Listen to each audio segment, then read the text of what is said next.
군중 속 고독의 역설. 지금 이 영상을 보고 계신 당신, 혹시 이런 느낌을 받아보신 적 있으신가요? 사람들과 함께 있는데 이상하게 더 외롭다는 느낌.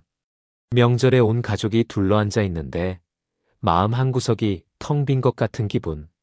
카카오톡 알림은 쉬지 않고 울리는데 진짜 내 이야기를 나눌 사람이 한 명도 없다는 감각. 이것은 당신만의 이상함이 아닙니다. 서울대학교 행복연구센터가 2023년에 발표한 자료에 따르면 한국인의 73%가 일상에서 외로움을 경험한다고 답했습니다. OECD 국가 중 사회적 고립 지수 최상위권, 스마트폰 보급률 세계 1위인 나라에서 왜 이렇게 많은 사람들이 혼자라고 느끼는 걸까요? 오늘 저는 이 질문의 답을 철학에서 찾아보려 합니다. 그리고 영상 후반부에는 철학이 우리에게 내미는 구체적인 출구도 함께 살펴보겠습니다. 끝까지 함께 해주세요. 아노미, 뒤르켐이 한국 사회를 봤다면 1897년 프랑스의 사회학자 에밀 뒤르켐은 세상을 발칵 뒤집어 놓는 책을 한 권 펴냅니다. 바로 자살론입니다. 당시 사람들은 자살을 순전히 개인의 비극으로 여겼습니다. 그런데 뒤르켐은 방대한 통계 자료를 분석한 끝에 충격적인 결론을 내립니다.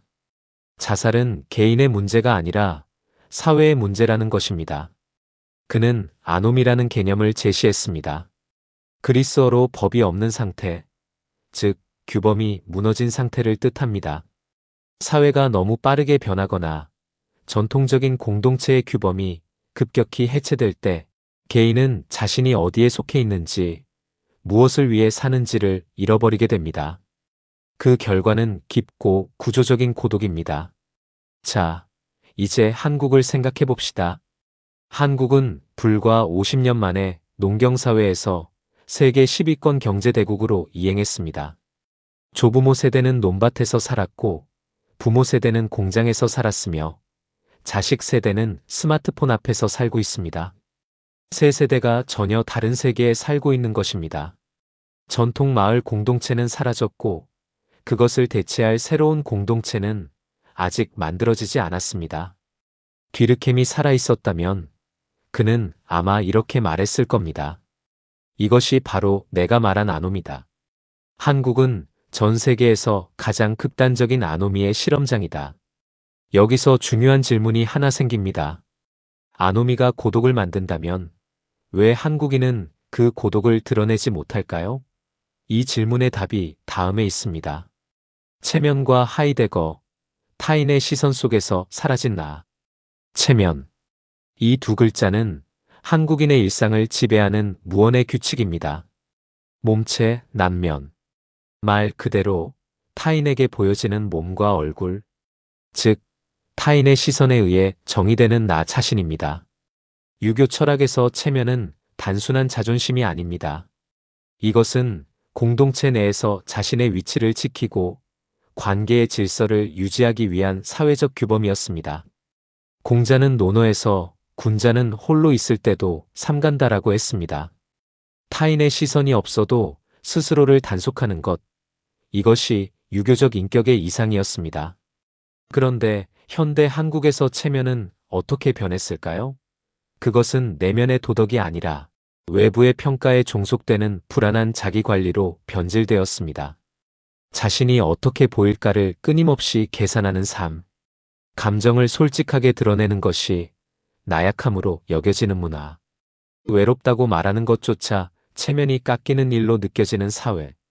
여기서 독일의 철학자 마르틴 하이데거가 등장합니다. 그는 1927년 존재와 시간에서 인상적인 개념 하나를 제시합니다. 바로 다스만입니다. 우리말로 번역하면 군중 혹은 세간이라고 할 수 있습니다. 하이데거는 이렇게 말했습니다. 현대인은 다스만, 즉 남들이 하는 대로, 남들이 보는 대로 살아가면서 진정한 자기 자신을 잃어버린다고. 군중 속에 녹아들어 익명의 존재가 되는 것. 이것이 바로 하이데거가 말한 실존적 소외의 핵심입니다. 생각해 보십시오. 우리는 얼마나 자주 진짜 내가 원하는 것이 아니라 남들이 원하는 내 모습을 연기하며 살아가고 있는가요? 그 연기 속에서 진짜 나는 점점 희미해지고 그 자리에 알 수 없는 공허함과 고독이 채워집니다. 프롬의 경고, 자유를 얻었으나 관계를 잃다. 20세기가 시작될 무렵 전통적인 공동체는 급격히 해체되기 시작했습니다. 핵가족화, 도시화, 개인주의의 확산. 사람들은 오랜 속박에서 해방되었습니다. 그런데 이상한 일이 벌어졌습니다. 자유로워질수록 사람들이 더 외로워지고 더 불안해졌습니다. 독일계 미국 철학자 에리히 프롬은 이 역설을 1941년 자유로부터의 도피에서 정확하게 해부합니다. 프롬은 이렇게 말했습니다. 인간은 자유를 얻었지만 그 자유가 가져다주는 고독과 불안을 견디지 못해 오히려 자유로부터 도망친다. 그 도피의 방식이 바로 군중에 복종하고 권위에 의탁하며 끊임없이 바쁘게 움직이는 것입니다. 한국 사회를 보면 프롬의 말이 섬뜩하게 들어맞습니다. 핵가족화로 대가족 공동체가 무너졌습니다. 그 해방은 자유이기도 했지만 동시에 든든한 그물망을 잃는 것이기도 했습니다. 이제 외로움은 개인이 혼자 감당해야 할 몫이 되었습니다. 프롬이 제시한 해법은 무엇이었을까요? 그는 자발적 연대라고 불렀습니다. 두려움이 아니라 사랑과 창조적 의지에서 비롯된 관계 맺기. 이것이 고독을 넘어서는 유일한 길이라고 프롬은 강조했습니다. 그런데 우리의 고독에는 또 하나의 층이 있습니다. 그것은 한국 사람만이 가진 아주 깊고 오래된 층입니다. 한국인의 한, 말해지지 못한 고독의 지층. 한국인에게 있어서 한이란 무엇입니까? 이 한 글자를 다른 언어로 정확히 번역하는 것은 사실상 불가능합니다. 영어로는 그리프, 리젠트먼트라고 하지만 이것으로는 턱없이 부족합니다. 철학자 김열규 선생은 한을 이렇게 설명했습니다. 한은 하소연도 못하고 풀지도 못한 채 가슴속에 응어리진 감정의 지층이라고. 억울함, 그리움, 슬픔, 분노가 오랜 시간 압축되어 만들어진 정서. 그것이 한입니다. 한은 왜 생겨났을까요? 역사적으로 한반도는 수백 년에 걸쳐 외침과 내란, 신분제의 억압, 식민 지배라는 집단적 상처를 경험했습니다. 그 과정에서 개인의 슬픔은 공적으로 인정받지 못했습니다.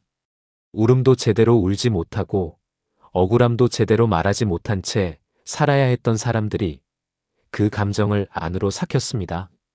이것이 한국인의 고독에 특별한 무게를 더합니다. 우리는 단순히 현대사회의 원자화로 인해 외로운 것이 아닙니다. 역사적으로 축적된 말해지지 못한 고독의 지층 위에서 살고 있습니다. 그리고 그 한은 세대를 건너 전해집니다. 부모의 말해지지 못한 슬픔이 자녀에게 전달되고 그 자녀는 이유도 모른 채 마음 한구석이 묵직한 사람으로 자랍니다. 그렇다면 이 오래되고 깊은 고독에서 빠져나올 수 있는 길이 있을까요? 철학은 무너뜨리기만 하는 학문이 아닙니다. 철학은 반드시 출구를 제시합니다. 철학이 제안하는 고독의 출구. 뒤르켐, 하이데거, 프롬, 그리고 한의 철학. 이들이 공통적으로 가리키는 방향이 있습니다. 첫째, 뒤르켐의 처방은 진정한 공동체의 재건입니다. 아노미를 치유하는 것은 개인의 의지가 아니라 공동체의 연대입니다. 그가 말한 유기적 연대는 획일적인 동질성이 아니라 서로 다름을 인정하면서 의존하는 관계입니다. 나와 다른 사람과 진심으로 연결되는 것, 그것이 아노미의 해독제입니다. 둘째, 하이데거는 본래적 실존으로의 귀환을 제안합니다. 다스만의 시선에서 벗어나 진짜 나의 목소리에 귀를 기울이는 것. 하이데거는 이것을 결단성이라고 불렀습니다. 타인의 평가가 아니라 내가 진정으로 원하는 것에 근거해 살아가겠다는 결단. 체면이 아니라 나 자신을 선택하는 용기입니다. 셋째, 프롬은 사랑의 기술을 말합니다. 1956년 그의 동명 저서에서 그는 이렇게 썼습니다. 사랑은 감정이 아니라 능력이며 능력은 연습을 통해 길러진다고. 먼저 자기 자신을 진정으로 대면하고 그 위에서 타인과 연결되는 것. 두려움 없이 취약함을 드러낼 수 있을 때 진정한 관계가 시작됩니다. 넷째, 한의 치유에 대해 우리 선조들은 풀이라는 지혜를 발전시켰습니다. 억눌린 감정을 춤과 노래와 이야기로 풀어내는 것. 오늘날 심리학에서는 이것을 서사치료라고 부릅니다. 자신의 이야기를 말로 꺼내는 것 자체가 치유의 시작입니다. 마지막으로 한 가지만 기억해 주십시오. 당신이 느끼는 외로움은 당신의 결함이 아닙니다.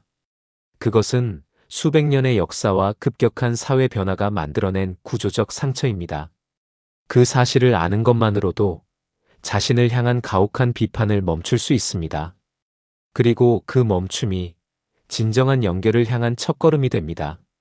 오늘 우리는 한국인이 유독 외로운 철학적 이유에 대해 알아봤습니다. 뒤르켐의 아노미로 한국 사회의 구조적 단절을 보았고, 하이데거와 함께 체면의 그늘 속에 숨겨진 실존적 소외를 마주했습니다. 프롬의 통찰로 자유와 고독의 역설을 이해했고, 한이라는 깊은 감정의 지층도 들여다보았습니다. 철학은 우리에게 이렇게 말합니다. 외로움은 개인의 약함이 아니라 인간이 반드시 마주해야 할 실존의 조건이라고. 하지만 그 고독을 홀로 버티는 것이 아니라 용기 있게 타인에게 내밀고 함께 나누는 것이 인간이 찾아낸 가장 오래된 지혜라고. 오늘 이 영상을 보신 후 딱 한 가지만 해보시겠습니까? 오랫동안 연락을 못했던 소중한 사람에게 아무 이유 없이 전화를 한 통 드려보세요. 그냥 목소리가 듣고 싶어서라고. 그 한 통이 당신과 그 사람 모두의 한을 조금씩 풀어주는 해안의 시작이 될 것입니다.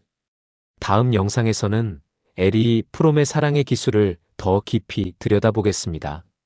진정한 사랑이란 무엇인지, 그리고 왜 사랑도 기술처럼 배워야 하는지 많이 기대해 주세요. 오늘도 함께 해주셔서 감사합니다. 구독과 좋아요는 이 채널이 더 많은 분께 닿을 수 있는 힘이 됩니다.